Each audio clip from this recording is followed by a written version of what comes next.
Kejang demam ialah bangkitan kejang yang terjadi pada kenaikan suhu tubuh atau suhu rektal di atas 38 derajat Celcius, yang disebabkan oleh suatu proses ekstrakranium. Kejang demam terjadi pada 2-4% anak berumur 6 bulan sampai 5 tahun. Anak yang pernah mengalami kejang tanpa demam, kemudian kejang demam kembali tidak termasuk dalam kejang demam. Kejang disertai demam pada bayi berumur kurang dari 1 bulan tidak termasuk dalam kejang demam. Bila anak berumur kurang dari 6 bulan atau lebih dari 5 tahun mengalami kejang didahului demam, pikirkan kemungkinan lain misalnya infeksi SSP, atau epilepsi yang kebetulan terjadi bersama demam.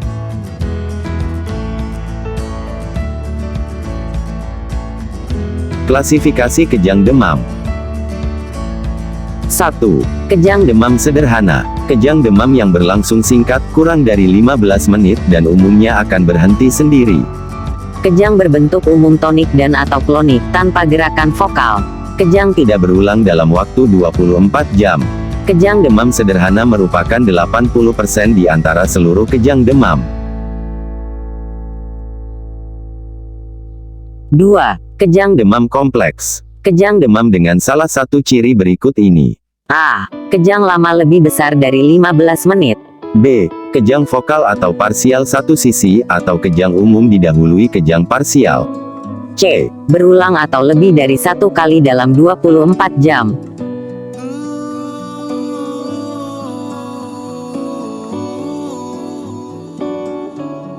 Pemeriksaan penunjang.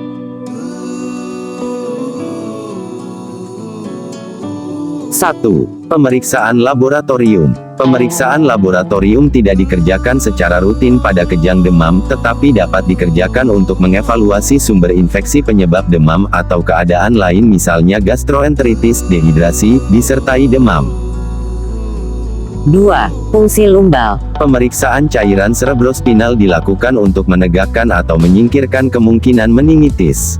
Risiko terjadinya meningitis bakterialis adalah 0,6% sampai 6,7%. 3. Elektroensefalografi. Pemeriksaan elektroensefalografi atau EEG tidak dapat memprediksi berulangnya kejang, atau memperkirakan kemungkinan kejadian epilepsi pada pasien kejang demam. 4. Pencitraan. Foto X-ray kepala dan pencitraan seperti computed tomography scan atau CT scan atau magnetic resonance imaging atau MRI, jarang sekali dikerjakan, tidak rutin dan hanya atas indikasi seperti A. Kelainan neurologik vokal yang menetap hemiparesis. B. Paresis nervus 6. C. Papiledema.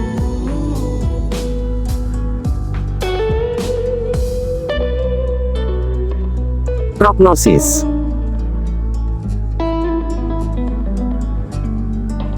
1. Kemungkinan mengalami kecacatan atau kelainan neurologis. Kejadian kecacatan sebagai komplikasi kejang demam tidak pernah dilaporkan. Perkembangan mental dan neurologis umumnya tetap normal pada pasien yang sebelumnya normal.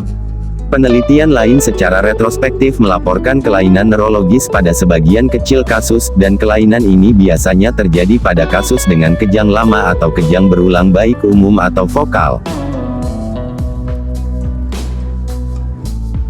2. Kemungkinan mengalami kematian.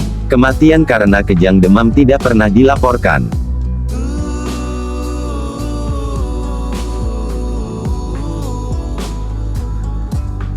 3. Kemungkinan berulangnya kejang demam. Kejang demam akan berulang kembali pada sebagian kasus.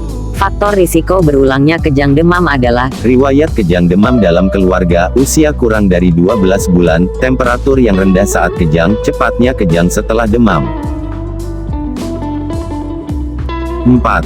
Faktor risiko terjadinya epilepsi. Faktor risiko lain adalah terjadinya epilepsi di kemudian hari.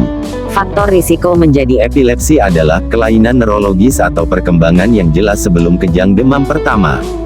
Kejang demam kompleks. Riwayat epilepsi pada orang tua atau saudara kandung.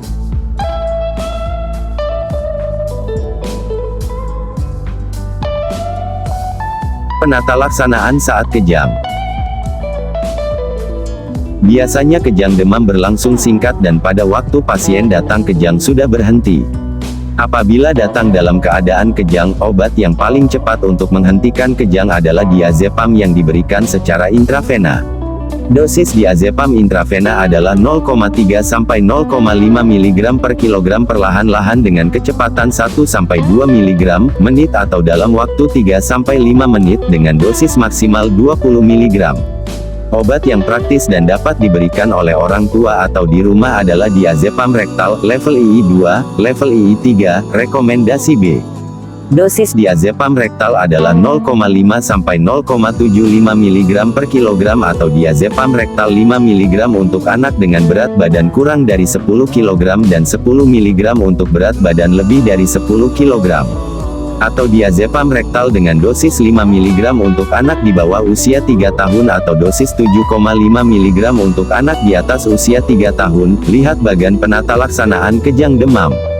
Bila setelah pemberian diazepam rektal kejang belum berhenti, dapat diulang lagi dengan cara dan dosis yang sama dengan interval waktu 5 menit.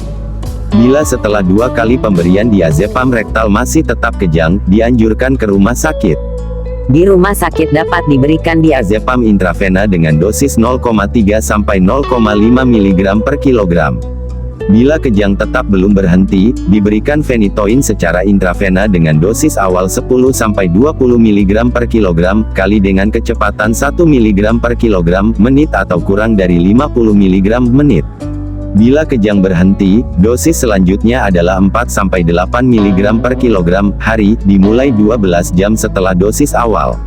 Bila dengan phenytoin kejang belum berhenti maka pasien harus dirawat di ruang rawat intensif. Bila kejang telah berhenti, pemberian obat selanjutnya tergantung dari jenis kejang demam, apakah kejang demam sederhana atau kompleks dan faktor risikonya. Edukasi pada orang tua.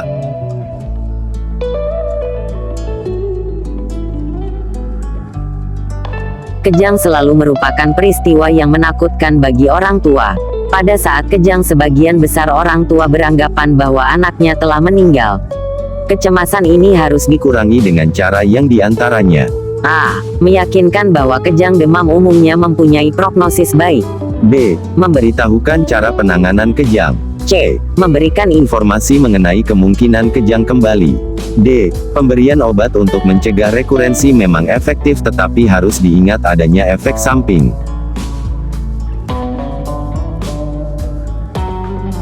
Beberapa hal yang harus dikerjakan bila kembali kejang. 1. Tetap tenang dan tidak panik. 2. Kendorkan pakaian yang ketat terutama di sekitar leher. 3. Bila tidak sadar, posisikan anak terlentang dengan kepala miring. 4. Bersihkan muntahan atau lendir di mulut atau hidung. 5. Walaupun kemungkinan lidah tergigit, jangan memasukkan sesuatu ke dalam mulut. 6. Ukur suhu, observasi dan catat lama dan bentuk kejang. 7. Tetap bersama pasien selama kejang.